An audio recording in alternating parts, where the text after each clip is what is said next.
اجازت نہیں، تاکہ حاجرہ کے یقین ایمان کا امتحان مکمل ہو۔ مفسرین نے لکھا ہے کہ حضرت ابراہیم علیہ السلام نے سر کا یوں اشارہ کیا، بس ذرا سا، ہاں، پھر عورت کا ایمان دیکھ، یقین دیکھ، یہی نہ بیٹھی، دوڑ کے وہاں گئی ہے جہاں پہلے بٹھا کر آئے تھے، اور کہنے لگی ابراہیم جاؤ، میں جانوں میرا رب جانے، پرواہ نہیں۔ راتیں آتی ہیں چلی جاتی ہیں، دن آتے ہیں گزر جاتے ہیں، تھوڑی سی کھجوریں تھی وہ ختم ہو گئی، پانی ختم ہو گیا، بھوک اور پیاس نے بے چین کر دیا۔ اسماعیل علیہ السلام کی اتنی لمبی زبان باہر نکلا، دو پتھر کھڑے کر کے اوپر ایک پتھر رکھ کر چھاؤں بنائی، اس کے نیچے لٹا دیا، اور پھر چکر لگایا، کبھی صفا پہاڑی پہ چڑھتی ہے، کبھی مروہ پہاڑی پہ چڑھتی ہے، کبھی اترتی ہے، اور ڈھلوان میں سے بھاگ کر چلتی ہے جب اپنا بچہ نظر نہیں آتا۔ سارے کہہ دو اللہ بڑا بے نیاز ہے، اللہ بڑا، زور سے کہو اللہ بڑا۔ کسی کے 500 سال کے سجدے رد، کسی کی ہزاروں سخاوت صدقات رد، کسی کی چال منظور، کسی کی رفتار منظور، کسی کی ٹور منظور، اور یوں فرمایا حاجرہ میری رحمت کی تلاش میں آج جو تو نے دوڑ لگائی ہے، یہ تیری چال ڈال رفتار ٹور ہمیں اتنی پسند آ گئی، اتنی پسند آ گئی کہ آج کے بعد خلیل اللہ کیوں نہ ہو، ذبیح اللہ کیوں نہ ہو، کلیم اللہ کیوں نہ ہو، روح اللہ کیوں نہ ہو، حبیب اللہ کیوں نہ ہو، صحابہ کرام کیوں نہ ہو، قطب ابدال غوث کیوں نہ ہو، میری حاجرہ مجھے اپنی کبریائی کی قسم جب تک وہ تیری چال چل کے نہ دکھائے گی حاجی کا لانے کا حقدار نہیں ہو سکتا، تیری رفتار اسے چلنی پڑے گی۔ فرمایا ان الصفا والمروۃ من شعائر اللہ فمن حج البیت او اعتمر فلا جناح علیہ ان یطوف بہما ومن تطوع خیرا فإن اللہ شاکر علیم۔ 7ویں چکر میں آواز سی آئی، اب رو پڑی حضرت حاجرہ، کہنے لگی میرا بچہ اگر چل بسا میں پھر کیا کروں گی، سن لی میں نے آواز۔ آپ کی کیا دیکھتی ہے، اسماعیل علیہ السلام کی نرم و نازک ایڑیاں جس زمین پہ رگڑی گئی تھی وہاں سے چشمہ جاری کر دیا۔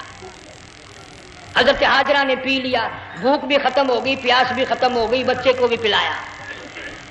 اللہ تعالیٰ نے خانہ کعبہ کی بنیاد ڈال دی، ایسے گھر کی بنیاد ڈالی، حضور صلی اللہ علیہ وسلم فرماتے ہیں 500 سال کی عبادت ایک طرف اور بیت اللہ پہ ایک نگاہ یوں ڈالنا ایک طرف۔ 500 سال کی عبادت کا وہ ثواب نہیں جو ایک نظر خانہ کعبہ پہ ڈالنے کا ثواب ہے۔ اور اللہ پاک یوں فرماتے ہیں کہ جو آنے والا حجر اسود کو بوسہ دیتا ہے، اللہ پاک یوں فرماتے ہیں میں سمجھتا ہوں میرا سجا ہاتھ پکڑ کر میرے بندے نے چوم لیا۔ جو غلاف کعبہ کو پکڑ کر مانگتا ہے، اللہ فرماتے ہیں میں یہ سمجھتا ہوں میرا دامن پکڑ کے مانگ لیا۔ جو مقام ملتزم پہ لپٹ کے مانگتا ہے، اللہ فرماتے ہیں میں سمجھتا ہوں میری چوکھٹ پہ پڑ کے مانگ لیا۔ اور فرمایا لوگوں یہ جو آنے والے آئے ہیں یہ رشتہ داروں کے مہمان نہیں، عزیزوں کے مہمان نہیں، دوستوں کے مہمان نہیں، میں خدا میزبان ہوں، یہ میرے مہمان ہیں۔ آج ان کی دعاؤں پہ آمین کہو، فرشتوں کو حکم ہوتا ہے ان سے مصافحہ کرو۔ مگر اللہ تعالیٰ سب کو توفیق دے کہ حج مکمل کر کے آئیں اور سب کا حج قبول فرمائے۔ میرے علاقے میں کئی سالوں کی بات ہے پرانی، جب کوئی حاجی تھا، ایک آدمی حج کر کے آیا، میں دوپہر کو اس کو ملنے گیا تو ظہر کی نماز کا وقت آیا، میں اٹھ کے چلا گیا نماز پڑھنے، پھر عصر کی نماز کا وقت آیا، میں اٹھا اور نماز پڑھ کے آ گیا۔ میں نے اس حاجی کے لڑکے سے پوچھا، میں نے کہا حاجی صاحب نے نماز یہیں پڑھی؟ تو کہنے لگا جی ابھی شروع نہیں کی، سفر کے تھکے ہوئے ہیں نا، 2-4 دن کے بعد شروع کریں گے۔ شکر ہے پہلے لوگ جھوٹ نہیں بولا کرتے تھے، ہاں آج کل کا ہوتا ہے نا تو وہ کہہ دیتا ہے جی یہ تو کئی وقت کی کچھی پڑھ کر بیٹھے ہیں۔ تو پھر مولوی تھا نا، میں بیٹھ گیا حاجی کے پاس، باتوں میں اس کو لے آیا، یہی میں نے کہا حاجی صاحب نماز نہیں پڑھی؟ کہنے لگا آپ ہی لوگوں سے سنا ہے کہ بیت اللہ میں جو ایک نماز پڑھے 1,00,000 کا ثواب ملتا ہے، مسجد نبی میں جو ایک نماز پڑھے 50,000 کا ثواب ملتا ہے، 4 مہینے پڑھ کے آیا، وہ حساب لگا لو۔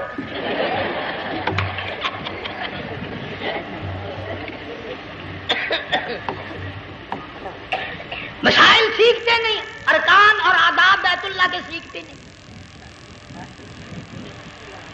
ڈی سی کے دفتر میں اگر جانا ہو کئیوں سے پوچھے کیسا جاؤں، کس طرح درخواست دوں، کیسے کہوں، کیسے کھڑا ہوں، کیسے بیٹھوں، کیا عرض کروں، اور اللہ کے دربار میں ہم جاتے ہیں اور سیکھ کرنے جاتے ہیں۔ یہ خوف نہیں کہ اگر بے ادبی ہوگی تو مارا جاؤں گا۔ اللہ تبارک و تعالیٰ جل شانہ نے اسماعیل علیہ السلام کی نرم و نازک ایڑیوں سے بنیاد ڈال کر خانہ کعبہ کی اللہ نے ہمیں یہ کعبہ دیا، گناہوں کی معافی مانگنے کے لیے وہاں جاؤ، اللہ تبارک و تعالیٰ کے دربار میں حاضر ہو کر مانگنے کے لیے یہاں جاؤ۔ ارشاد فرمایا مدنی کریم صلی اللہ تعالی علیہ وسلم نے، جو آدمی صحیح ارکان حج کے ادا کر کے واپس جاتا ہے اس طرح واپس آتا ہے گویا آدھی ماں کے پیٹ سے پیدا ہوا۔ پہلے لوگ یوں ہی حج کیا کرتے تھے، یوں ہی قربانیاں کرتے تھے، اب تو ہر چیز کی لوگ آسانی تلاش کرتے ہیں۔ پچھلے بقرعید کے موقع پر ہمارے مسجد میں ایک آدمی مجھے کہنے لگا اگر کوئی غریب آدمی مرغی کی قربانی دے دے تو لگ جائے گی؟ میں نے کہا تو مکھی مار دے انشاءاللہ وہی لگ جائے گی۔ سارے کام ٹیڑھی ہو گئے، نیچے نیچے نیچے نیچے کو چلے آ رہے ہیں۔ آج کل وہ ٹیڑھی بکرے بکری آئے ہوئے ہیں نا، کہیں تو قربانی کے لیے یا کندھے کو اٹھا کر لاوے۔ اب بتاؤ یہ گوشت بانٹے گا یا کھاوے گا یا فریج میں رکھے گا، کیا کرے گا؟ بالکل کام بگڑ گیا۔ حضور صلی اللہ علیہ وسلم نے فرمایا قربانی کا جانور اچھا تلاش کر کے لاؤ، اس کے بدن پہ جتنے بال ہوتے ہیں اتنی نیکیاں لکھی جاتی ہیں۔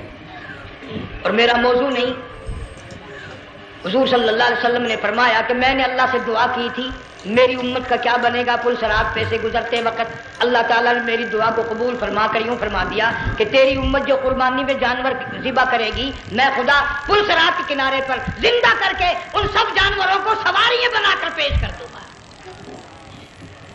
اس لیے بقرعید بالکل قریب آ گئی۔ ہر دین ایمان اسلام کے لیے قربانی کے لیے تیار رہو۔ زیادہ سے زیادہ مجھے آج کل فکر لگا ہوا ہے کہ اپنے گھروں کو میں نماز کا اہتمام کرو۔ آج حال یہ بنا ہوا ہے کہ اگر گھر والی کی گود میں موت آئی تو گھر والی بے نماز، دھی کی گود میں موت آئی دھی بے نماز، بہن کی جھولی میں موت آئی بہن بے نماز، بیٹے کی گود میں موت آئی بیٹا بے نماز، بھائی کی گود میں موت آئی بھائی بے نماز، ڈاکٹر کے ہاتھ میں موت آئی ڈاکٹر بے نماز، کمپیوٹر کے ہاتھ میں موت آئی کمپیوٹر بے نماز، نرس کے ہاتھ میں موت آئی نرس بے نماز، تیرا کفن خرید کے لانے والا بے نماز، تیرے غسل کا پانی گرم کرنے والا بے نماز، تیری قبر کھودنے والے بے نماز، تیرا جنازہ اٹھانے والے بے نماز، تیری قبر پہ مٹی ڈالنے والے بے نماز۔ اگر تو نمازی بھی ہے یہ اتنے چاروں طرف کے بے نماز تجھے جنت میں کب جانے دیں گے؟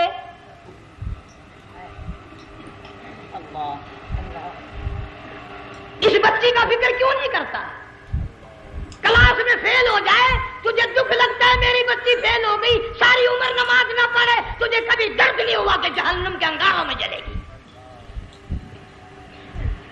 بیوی ایک دن تیرا کہنا نہ مانے آگ لگ جاتی ہے، ساری عمر نماز نہ پڑھے بے ایمان تجھے کبھی آگ نہیں لگی۔ اس گھر سے تیرا جنازہ نکلے گا، اس گھر سے تیری میت اٹھے گی جس گھر میں تو نے سارے بے نماز پیدا کر رکھے ہیں، سارے بے نماز اکٹھے کر رکھے ہیں، کس طرح ایمان کلمہ ساتھ لے کر جائے گا؟ اس لیے اپنے ماحول میں اپنے گھر میں بچیوں کو بہنوں کو پیار سے محبت سے بڑے عقیدت سے ان کو نمازی بنا، تاکہ مرنے کے بعد جب تیرا جو بیٹی بہن منہ دیکھنے آئے تو نمازی تو تیرا منہ دیکھنے آئے، تیرا منہ دیکھنے بھی سارے بے نمازی آئے، تجھے کیا فائدہ ہوگا؟ اللہ سبحانہ و تعالی ہم سب کو ہمارے گھر کے ماحول کو نمازی بنائے۔ مفتی صاحب اس دنیا فانی سے رخصت ہو گئے، تشریف لے گئے، جنگ سارا بے وارثہ ہو گیا۔ مفتی صاحب ہی کا مدرسہ ہے، یہ مفتی صاحب ہی کے بچے ہیں، ان بچوں کی سرپرستی کرو، ان کا اکرام کرو، ان کی عزت کرو، جامعہ حلیمیہ کی خدمت کرو۔ بقرعید کا موقع آ رہا ہے، وہ تو نہ جانے کس کس طریقے سے اپنا کام چلاتے تھے، ہزاروں لوگوں سے ان کے تعلقات تھے، یہ بچے ہیں نیا کام ہے۔ اللہ سبحانہ و تعالی ہر خدمت گزار کو دو جہان میں سرخ روئی عطا فرمائے۔ بڑی اچھی اچھی کیسٹیں آپ کو یہاں سامنے سے ملیں گی اپنے گھر کا ماحول بنانے کے لیے۔ پیغمبر کی دعا سے پہلے نہ اٹھا کرو بھائی، ہائے ہائے کوئی دنیا کا دین کا جس کو کوئی اللہ سے حاجت ہو بیٹھ جائے ایک منٹ کے لیے درود شریف پڑھ کے دعا مانگو۔ اللہم صلی وسلم وبارک علی سیدنا و مولانا محمد وعلی آل سیدنا و مولانا محمد وبارک وسلم۔ یا اللہ قبلہ مفتی صاحب رحمہ اللہ کی قبر کو جنت کا باغ بنا. اللہ تعالیٰ ان کے گھر والوں کو صبر جمیل کی توفیق عطا فرما. اللہ پاک ان کی آل اولاد کو مفتی صاحب کا جانشین صحیح معنوں میں جانشین بنا. اس مدرسے کو آباد فرما. اللہ تعالیٰ سارے جنگ کی سرپرستی فرما. سارے شہر کو آباد فرما. ہر شر سے ہر فتنے سے سب کی حفاظت فرما. یا اللہ ہم سب کو سچا مسلمان پکا دیندار بنا. ہمیں اور ہماری اولاد کو نیک اور نمازی بنا. یا اللہ ہمارے گھروں کو نماز اور قرآن سے آباد فرما. کلمے اور ایمان والی موت عطا فرما. صوفی مولانا محمد یار صاحب رحمہ اللہ کی قبر کو جنت کا باغ بنا. یا اللہ تمام مسلمانوں کی بخشش فرما. ساری امت کی مغفرت فرما. ساری مخلوق پہ کرم اور فضل فرما. یا اللہ سارے پاکستان کی حفاظت فرما. پاکستان کے داخلی خارجی دشمنوں کو ذلیل و خوار کر دے. یا اللہ ہم سب کو یقین ایمان اپنے اندر پیدا کرنے کی توفیق عطا فرما. ظالم کے ظلم سے بچا. شریر کی شرارت سے بچا. مولا حاسدوں کے حسد سے بچا. فتنہ پردازوں سے ہم سب کی حفاظت فرما. بے اولاد کو اولاد عطا فرما. جن کے پاس بچیاں ہیں اللہ تعالیٰ نرینہ اولاد عطا فرما. اور میں تو کافی دنوں کے بعد آیا ہوں. پرانے دوستوں میں سے تھے قاری غلام محمد صاحب سب کا رحمۃ اللہ علیہ. اللہ تعالیٰ ان کی قبر کو جنت کا باغ بنا. سب کو جوار رحمت میں جگہ عطا فرما. ہمارے بڑے بزرگ قبلہ درخواستی صاحب